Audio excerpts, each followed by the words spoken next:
ఒక్క గాంధీ ఆసుపత్రిలో ఒకటే ఆగస్టు నెలలో 68 మంది శిశువులు, పసిపిల్లలు, అదేవిధంగా 14 మంది బాలింత మహిళలు మరణించారు. 72 మంది ఒకటే నెలలో మరణించడం అనేది గాంధీ ఆసుపత్రిలో ఎన్నడూ జరగలేదు. ఇది మొదటిసారి. అందుకే ఈ రాష్ట్ర ప్రభుత్వం అసలు ఉన్నదా లేదా, అసలు రాష్ట్ర ప్రభుత్వానికి ప్రజల ప్రాణాలంటే పట్టి ఉన్నదా లేదా అనేది కూడా తప్పకుండా మా పార్టీ తరపున అడుగుతా ఉన్నాం. ఒక నిజ నిర్ధారణ కమిటీ కూడా మా పార్టీ తరపున వేస్తాము. మా పార్టీలో ఉండే వైద్యులు కావచ్చు, ఇతర వైద్య రంగానికి సంబంధించిన నిష్ణాతులు కావచ్చు, వాళ్ళ ఆధ్వర్యంలో కమిటీని కూడా వాస్తవాలు కనుక్కోవడానికి, ప్రజల దృష్టికి తీసుకొని రావడానికి చేస్తాము. తప్పకుండా అన్ని విషయాలు కూడా ప్రజల ముందు పెడతాము. ఈ ప్రభుత్వాన్ని నేను అడుగుతా ఉన్నాను, నీ కనీసం అసలు ప్రజల ప్రాణాలు కాపాడే చిత్తశుద్ధి కూడా లేని ఒక దద్దమ్మ ప్రభుత్వం ఇది. వెంటనే ఇకనైనా స్పందించి మేల్కొని ముందుకు రావాలని డిమాండ్ చేస్తాము. ఇప్పుడే మీరే చెప్తున్నారు ఒక దేశం ఒక ఎన్నిక అని.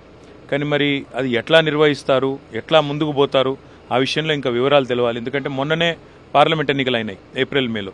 మరి మొన్ననే పార్లమెంట్ ఎన్నికలైన తర్వాత 1 నేషన్ 1 ఎలక్షన్ అంటే మరి ఉన్న రాష్ట్ర ప్రభుత్వాలను ఎట్లా కొనసాగిస్తారా, రద్దు చేస్తారా, ఎప్పుడు నిర్వహిస్తారు, ఎట్లా నిర్వహిస్తారు, ఇవన్నీ కూడా కేంద్ర ప్రభుత్వం ముందుగా వివరంగా చెప్పిన తర్వాత మా పార్టీలో కూడా ఆలోచించి పెద్దలు కేసీఆర్ గారు ఇంకా ఇతర సీనియర్ నాయకులు అందరం కూడా కూర్చొని మాట్లాడుకుని తప్పకుండా మా పార్టీ వైఖరి వెల్లడిస్తాం.